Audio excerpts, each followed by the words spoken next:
Okay, well, welcome everyone. My name is Jim Cason, and I'm here with Heather Brandon Smith. We're both with the Friends Committee on National Legislation, and this is our second training specifically drilling into the issue that we will be lobbying on at FCNL's Quaker Public Policy Institute, which is coming up now in literally about a month. I think it's the 14th to the 17th of November.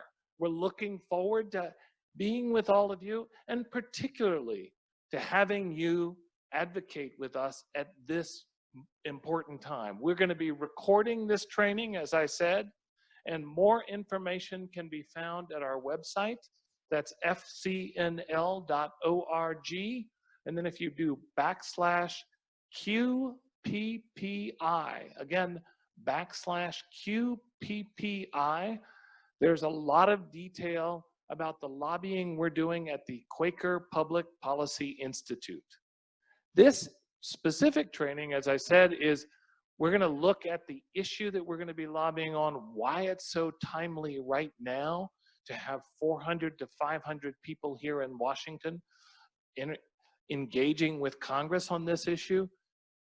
We're also going to be having lobby trainings when you arrive at annual meeting in the Quaker Public Policy Institute. There'll be trainings on Wednesday night, Thursday morning, and a large training on Thursday afternoon where we're going to walk you through what you need to do when you go into a congressional office, and you're going to meet the people you're going to lobby with. So don't feel like if we miss the issue that you need an answer to, that you're not going to get another chance. And I'm also told that Justin Hurdle, who is managing most of the lobbying here, is available to take your questions by email. So anytime throughout this video or over the next couple of weeks, don't hesitate to email Justin. His email is jhurdle@fcnl.org. Again, that's jhurdle@fcnl.org. So with that, Heather, thank you for joining us. And I wanted to just get us started by asking you why this issue is so important right now. Thank you, Jim. And hi, everyone. It's great to be here with all of you. This is such an important question. Thank you for asking it straight off the bat. I mean, as you all probably know, we have been at war for over 18 years now. It is really quite breathtaking. This is longer than World War I, World War II, and the Civil War combined. And there is really sort of no immediate end in sight. And so that's why it's sort of incumbent upon us and incumbent upon you to do something about this, to try and end these endless wars that we're in. So just to give you sort of an understanding or a bit of a picture of just how much these wars have cost us. They have, in terms of fiscal costs, it's up to nearly $6 billion that these wars have cost us. Over 500,000 people have been killed in them, and 250,000 of those have been civilians. There have also been, nearly 8,000 US service members who have been killed, and that's not including the hundreds of thousands who have returned with physical injuries or mental injuries. And, in all of this time, Congress really hasn't done very much to try and address these wars, to conduct proper oversight of them, to do anything to bring them to an end. But this year, we have really achieved in Congress more in 1 year than we have in the last 18. And that is that the US House of Representatives has included in must-pass legislation provisions to repeal the 2 war authorizations that are currently on the books. So those are in the House bills, though. We still need to get them into the final bill that goes to the president's desk. And we have a real opportunity here. So for the first time in 18 years, we have this real opportunity to repeal these war authorizations, do something to start reining in these endless wars here. And that's what you are going to be lobbying on this year. And I'm so excited about it. Thanks, Heather, for that sweep of all of the issues. Just so important for us to begin to understand what we're working on. And we've got lots of friends around the country that have been advocating on this for some time. But I think it's also worth saying that the Friends Committee on National Legislation, our community has been saying since 9/11 that there has to be another approach, that launching more wars to bring peace is not going to work. And tragically, we've gone through this whole long period where our country has waged these wars, and we've seen the results as you described it. I think as a matter of faith, our community starts from the view that war is not the answer, and peace is only possible through peaceful means. And I know, as someone who put a "war is not the answer" sign up on in front of my house as soon as the war started, that this tragedy is not something where we're going back and saying, okay, we told you so. It's really something where we're saying we need a reorientation of how our government deals with foreign policy. And it has to start by a return to the Constitution. It has to start by Congress taking responsibility for its part of what our country does in the world. And as we go forward, I think this opportunity this year to bring that faith message and then that policy message to members of Congress, when many of them are recognizing the importance of this issue, recognizing the failure of these years of war, is just tremendous. I wonder if you could just briefly explain the specific authorizations for the use of military force and why it is that Congress does have an opportunity to take a stance and try and rein in these seemingly wars without end. Sure. So yeah, I mentioned just before that there are 2 war authorizations that are currently on the books. Now, the technical name for these war authorizations are authorizations for the use of military force. And so you'll see this acronym AUMF a lot. So you just get used to that acronym, but that's what we're talking about when we say AUMF, these war authorizations. So we have 2 of them. The first one was passed by Congress 3 days after the 9/11 attacks. And that authorized the president to go into Afghanistan to fight Al-Qaeda and the Taliban. And so we call this the 2001 AUMF. Now that is the authorization, the AUMF, that has become what we call the blank check for endless war, because that's really how it's been used. There was a report that came out last year that showed that the 2001 AUMF has been used to justify 41 operations in 19 countries. So that is just how broadly it has been stretched. So that's the first one. The second one was passed a year later in 2002, in October 2002, and we call that the Iraq AUMF, or the 2002 Iraq AUMF. So that is the war authorization that Congress passed to authorize war against really the Saddam Hussein regime in Iraq. So you probably all remember there was all of this talk of Iraq having weapons of mass destruction. So this AUMF was passed, presuming that this was true, and authorizing the president to go against the Saddam Hussein regime in Iraq because of this possession of weapons of mass destruction. Now, we all know that turned out not to be true, but that didn't stop us going in and, deposing Saddam and continuing to fight there. So yeah, so those are the 2 AUMFs, the 2 war authorizations that we currently have in place, the 2001 AUMF, passed right after 9/11, and the 2002 Iraq AUMF. And the House has, and these bills have been used to justify, particularly the 2001, all these different wars, military actions. I think you told me one time, as far away as Somalia and Niger and other places, far away from the Middle East. The House has repealed both of these laws now. And so as you said, our real goal is to, you said at the beginning, to try and persuade the Senate to do the same thing, or to persuade the final legislation to come out. And why should people feel optimistic when they come to Washington that they can make a difference? Well, so as you said, the House has voted to repeal both the 2001 and the 2002 AUMF. And I think people should feel optimistic because this is the first time that either chamber of Congress has voted to repeal any AUMF, any of these two AUMFs. So that is a huge achievement just in and of itself. The House vote to repeal the 2002 Iraq AUMF, for example, that passed with bipartisan support. There were 242 members of the House who voted for it, 180 against, but we got 14 Republicans joining nearly all of the Democrats to vote for this repeal. So, we're seeing this great progress, happening in the House, but then also there is support for this in the Senate. It's not like it only exists in the House. So right now, if, for example, I'll take the 2002 Iraq AUMF, there is currently a bipartisan bill in the Senate to repeal the 2002 Iraq AUMF. The co-sponsors of that bill are Senators Tim Kaine, who's a Democrat, Todd Young, who is a Republican, Chris Coons, Democrat, and then Mike Lee, who is a Republican. And then we also have Senator Rand Paul in the Senate, who is probably the biggest proponent of AUMF repeal in the Senate.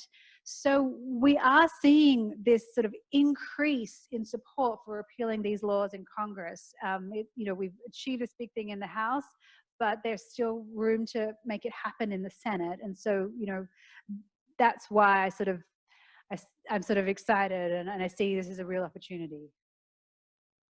Perfect. And I just want to keep focusing on the right now, because we don't know where we'll be exactly in November, but lucky for us, we've got you who can keep us pointed in the right direction and focused on whatever we need to lobby on to really get these AUMFs repealed. But you were saying earlier that if you were lobbying today, you would be telling us to lobby to repeal the 2002 Iraq AUMF.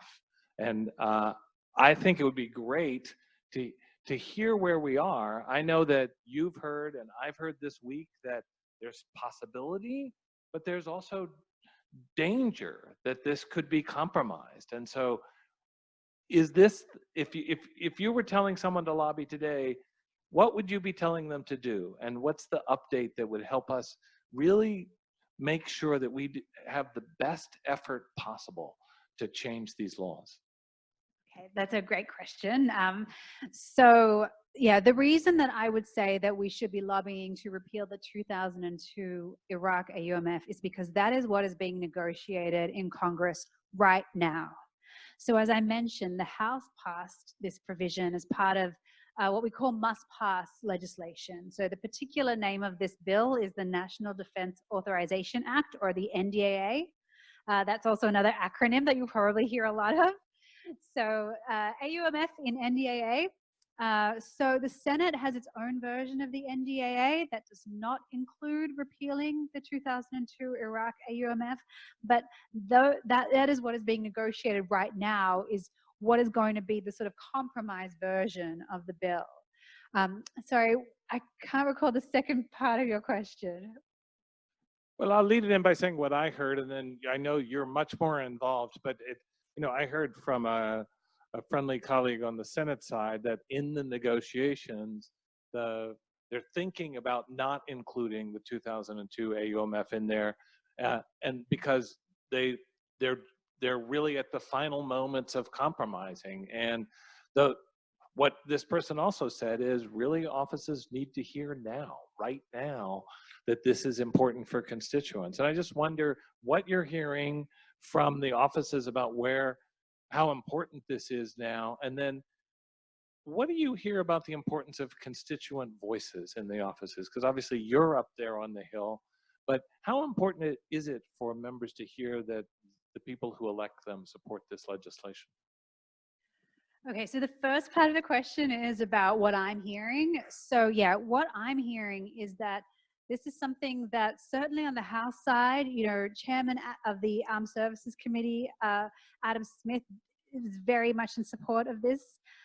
So in the House, we've got support there, but on the Senate side, it's just hasn't been the priority that we would want it to be. Even though we have this bipartisan legislation, the NDAA is a really huge piece of legislation. And if members of Congress are not hearing that this is something that is really important to people, then it's easy for them to sort of deprioritize it. You know, the Trump administration has actually confirmed that it is not using this law for anything right now, that it doesn't already rely on the 2001 AUMF, that blank check to do. So it's kind of, it should be a no-brainer, but it's been a bit difficult because there really hasn't been this sort of, huge amount of pressure to repeal this law. So, I mean, and right now there really is bipartisan support for this, not just within Congress, but outside of it. So to give an example, the Heritage Foundation came out in support of repealing the 2002 Iraq AUMF as a matter of conservative constitutional principles. Under the Constitution, Congress is the body that gets to decide if the US goes to war. So why keep this old AUMF on the books? We should repeal it. So I guess that's what I'm hearing, in Congress, which kind of leads into your next question about constituent voices and how important they are. It is critically important that constituent voices talk about this. I'm hearing that there are a lot of constituents speaking up about other, foreign policy concerns, like Yemen or Iran. But when it comes to 2002 AUMF repeal, it can be seen as a bit of a wonky in the weeds thing. You have this war authorization on the books. It's not being used for anything right now, but if we keep it there, it's open to abuse. There have been talk of the administration potentially using it to attack Iran, and so all of these sort of really, very real, abuses that could happen. Members of Congress need to be hearing from their constituents that this is something that they care about. So yeah, I really cannot overstate how important constituent voices are to be calling for repeal of the 2002 Iraq AUMF. Well, that's great. And I want to just ask one more question, and then we'll probably wrap it up. And again, we'll give the information about how you can email us questions as we get towards the end. I just wonder if, you're up on the Hill all the time. Many of our constituents are going to offices that are maybe not entirely convinced of the importance of this. Would you be able to just sort of give us 3 or 4 points that you would highlight about this 2002 AUMF, and how do you keep it separate so that people really understand? We're talking about 2002 right now. I think I get it that in a way we've got some momentum. First time in 18 years, both of these have passed the House. Very uphill to pass this out of the Senate and get it to President Trump in legislation, but we want to keep the momentum going. And so passing something that might be relatively easier opens up the space for something that is much harder, but also an important priority for FCNL. But again, on the 2002 AUMF, could you just maybe tell us 3 or 4 of your best arguments for why this is something that a member of Congress should support right now? Yes, absolutely. So basically, I'll give 3 reasons to repeal the 2002 Iraq AUMF. The first one is that it was passed to authorize a conflict that is long over. It's not necessary anymore. And my second reason is sort of connected to that, which is that it's not being used for any current military operations. So, Republican or Democrat, people who support what the president does, who don't, who agree with war, who don't, at the end of the day, it's the same argument to all of them. This piece of legislation is not being used for any current military operations. So repealing it wouldn't stop the president from doing anything that they're currently doing. And the third argument, which I think for our purposes is the most important, is that it is open to abuse. So I mentioned just before that the Trump administration has sort of looked at using this law, this 2002 law, which was passed to authorize war against the Saddam Hussein regime, as potentially authorizing them to use force against Iran. So to take the US into this war that Congress never, ever conceived of when it voted in 2002. And that's been the real problem with both of the AUMFs, is that this sort of expansion by interpretation. So the administration now interprets the 2002 Iraq AUMF to allow it to attack ISIS in Syria or elsewhere. That is the latest that we heard from the administration. They haven't said where elsewhere is, but we know that they have looked at elsewhere being Iran. And we are really worried that that elsewhere could come true. So that would be my third reason, you know, to prevent its abuse by this administration. We have seen now 3 presidents stretch these AUMFs so far beyond what Congress ever intended. It's really time for Congress to step up and say, enough is enough. Let's repeal this law and get it off the books. And you also asked about how this law is different from the 2001 AUMF. I will say that a lot of members of Congress and their staff can get confused between these 2 AUMFs, because for so long we've talked about AUMF as the 2001 AUMF, the 9/11 AUMF, or the Al-Qaeda AUMF. So it's really important to keep these 2 very distinct. The 2001 AUMF is the one that I mentioned has been used to justify 41 operations in 19 countries. That is the one that is the primary source of law for all US military operations. The 2002 AUMF authorized war against the Saddam Hussein regime. It has never, you know, it is not being cited now to authorize anything that isn't already authorized by the 2001 AUMF. So repealing it would have no effect on current military operations. So that is how I would sort of really separate the 2. You've got the 9/11 AUMF, and then you've got the Saddam Hussein AUMF. Repealing the Saddam Hussein AUMF wouldn't affect current military operations, but it would prevent future abuse. Well, thank you for that clear explanation. And I think at this point we're going to wrap up. For me, as I listen to this conversation and to what you're saying, as a community of faith, as a people who believe that war is not the answer and believe in nonviolence, this seems like an opportunity to make progress on an issue that we've frankly had a hard time making progress on. I've certainly been at FCNL for a few years, and we've been lobbying to repeal the AUMFs for the whole time that I've been here. And the fact that we've made this progress, the fact that we're bringing these hundreds of people to Washington to lobby right at the moment that when these decisions are being made is tremendous. And the opportunity we have to make a small step towards a bigger goal is just so important. And we're really looking forward to seeing all of you as you come to Washington for the Quaker Public Policy Institute. As I told you, you can look on our website for more information, fcnl.org/QPPI. Again, fcnl.org/QPPI. We also want your questions beforehand, and Heather and I and Justin and the whole team will be there at annual meeting to answer your questions when you get here. But please send us your questions. Email Justin, JHURDLE @fcnl.org. Email Justin with your questions, and he'll make sure that he answers most of them, but sometimes we have to go to Heather because she's got all of the details, as you can see, that the rest of us can't keep up with. But we are so looking forward to having you here. We're excited to be with you, and we're excited at the power of your advocacy and the way that you can help our community working together to make change here in Washington. I'm going to hand it back to you, Heather, just a last word from you, and then we'll sign off.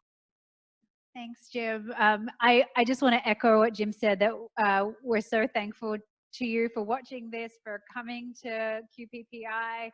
I'm so excited. I'm really thrilled that you're going to be lobbying on this issue. It's been an incredible year for making progress on repealing these war authorizations. As I mentioned before, we both mentioned this is the first time in 18 years that either chamber of Congress has voted to repeal these war authorizations. So yeah, I'm very thankful. I'm really excited, and I'm looking forward to meeting you at QPEI.